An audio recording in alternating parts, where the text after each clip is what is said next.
Hi, thanks for joining me with Wilderness with Amani. I'm at beautiful South Lake above Bishop, and I'm going to be launching my boat today. I'm basically going out there with a kitchen sink strategy. I'm going to try to throw anything I can at this lake because I know yesterday was Sunday, and I figure this lake just got hammered with fishing pressure. This place gets a lot of pressure. So I'm going to give you an idea of the boat that I've chosen. And for those of you who are out there wondering what kind of boat you can get, if you're like me, you don't have a lot of space. I live in a studio apartment, and I bought this boat 4 years ago, and it has been the best investment I've ever made as far as trout fishing goes. I use it in the winter a lot.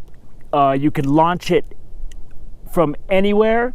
When there's drought years and the lakes are really low and you can't get to the boat ramp, you can just, as long as you can get it to the lake shore, you can launch it. And I use a manual foot pump to blow it up. It's a West Marine boat. It has, and I'll go over the features, but it's very stable. It can hold, I think, up to 900 pounds of gear. You can stand up in it. And I have a 2.5 horsepower Suzuki motor that runs on unleaded fuel. So whatever I don't use, I can put it in my car, and it's very clean. It has an internal gas tank, so you don't have to have anything to hook up. All you got to do is screw it on to the transom on the back of the boat and start it up, and you're good to go.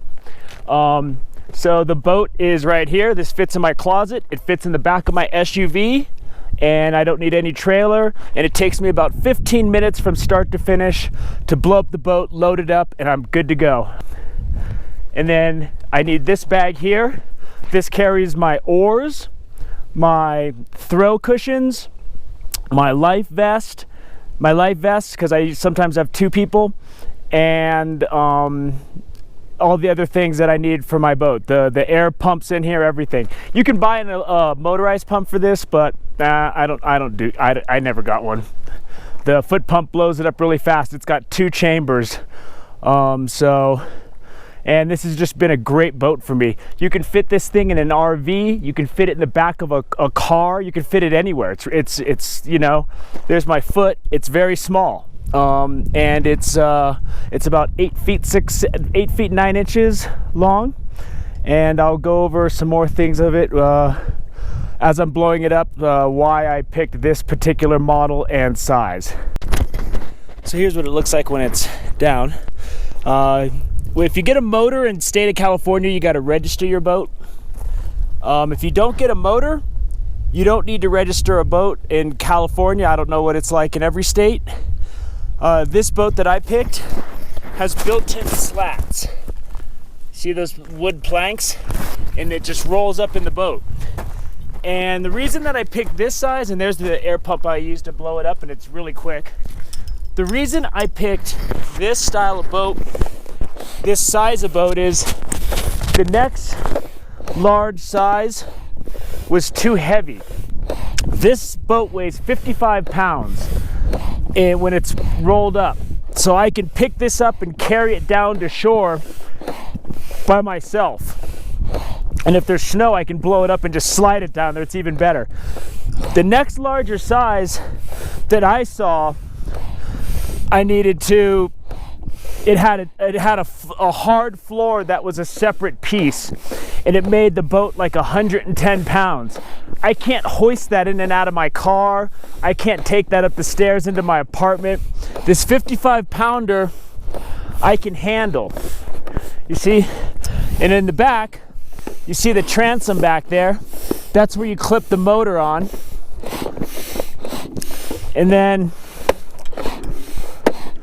so you just screw the motor right on the back and go, because it's got the internal tank. Now, it's got a really efficient oar lock system. So when you see the oars installed, this thing goes really good and fast and efficient with the oars. I had it for a year before I bought a motor, and it was fine. I mean, I could take it out on the lake. And the nice thing about this motor with the internal tank, you would think that I used to carry extra gas with me This lake is huge. I probably won't use a whole tank of gas.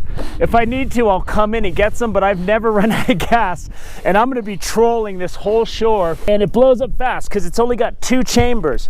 And the nice thing about that is, if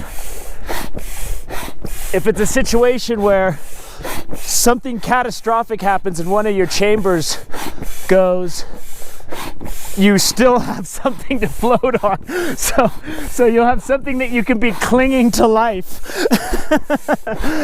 And what's great about this boat is, like there's a lake I like to go to, Ice House Lake. And the accessible side by shore is, it's really sunny until the sun goes down. But the other side of the lake is shady after like 2 o'clock in the winter. So we can load this up with all our gear, a stove, everything, motor to the other side of the lake, make a base camp, and then we can cruise around and drift fish for trout.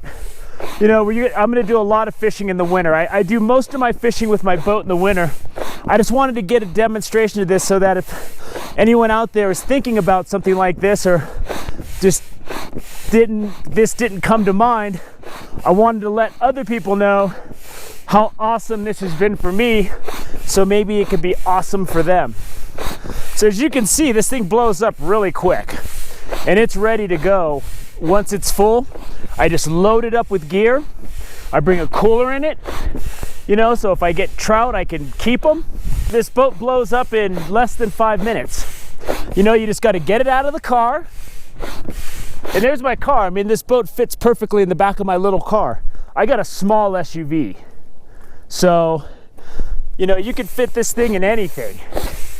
You know, and just put the outboard inside your, put the outboard in the back of a car, or in the trunk of a car even. That's how convenient this is. And this thing takes up no space in my closet. So it's really great. The trick is getting these things to stick to the side of the boat.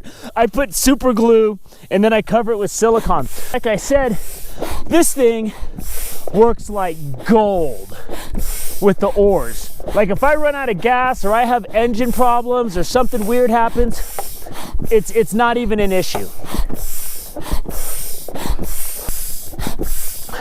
So when I'm with somebody else, I don't put the seat in it. We sit on the sides. One guy sits in the front on the side, I sit in the back on the side, and I control the motor. I'm the captain. I always control the motor. Next, we got my motor.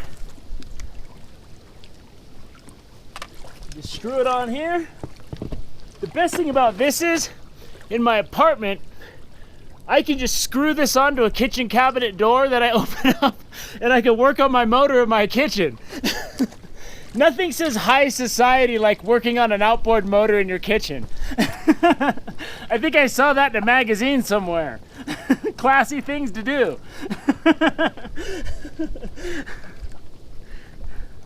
Working on a motor in my kitchen's right up my alley. There's no high society anything going on with me. And there we go. Installed, ready to roll. And that thing's good to go. So the oars are installed. As you can see, it's got this nice oar lock system. Very efficient. And what's key is, you want to get yourself some good sun protection. I was gonna get the big one, but I thought it might look ridiculous. So I got this small one instead. But this thing will keep the sun off you, because you're really exposed in this thing, obviously. So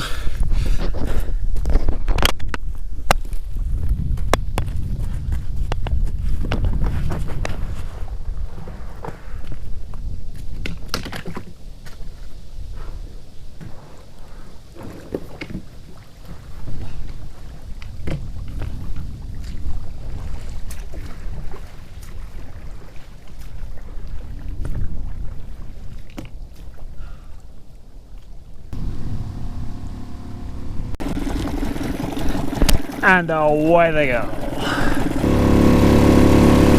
get out there. As you can see here, this boat had nowhere to put a rod holder, so I put a slide that you would use for a door lock, door chain. I just screwed that on there, and then I put my rod holder that I use for shore fishing, and it works like a charm.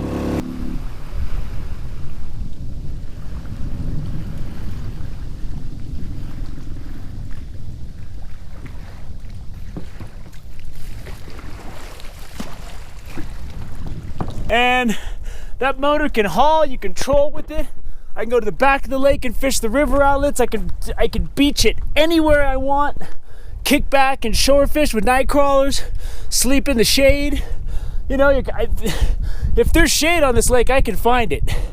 And you know, the boat cost me about $800. The motor cost me about $800. And as you can see, you can stand in it.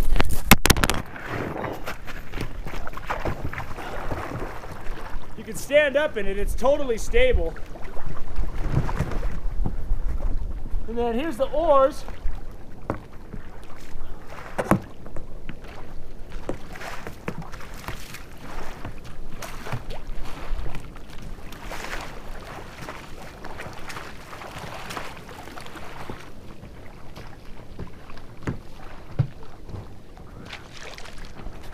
So, if I would say if you're gonna buy one boat, this is the boat you buy.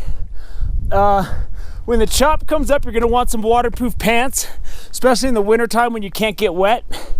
You know, make sure you got your life vest. This thing can hold 3 people, 3 adults. If you're going boat camping, you could load this thing down with gear, go find a spot on the back of a lake that allows boat camping, and you're good to go. This thing's out of your car, no trailer, no storage, fits right in your closet, right in your car, and you got a motorboat. You know, it's not ideal, but it's you know, I'm sure a fancy Ranger boat that costs $40,000 or a Bass Tracker boat that costs $27,000 that's fully loaded with aerators and everything is good for some people, but I can't afford that, and I don't got the room. So I hope these tips are helpful. We're going to be doing some fishing today, and thank you for joining me with Wilderness with Amani. And if you found this tip useful, click that icon at the top of the screen. There's a lot of other backpacking, fishing, and camping tips coming, and there's a lot of stuff already up there. It's a new channel, but I'm working on it. I'm going to try to get people as much information as I can. So thank you once again.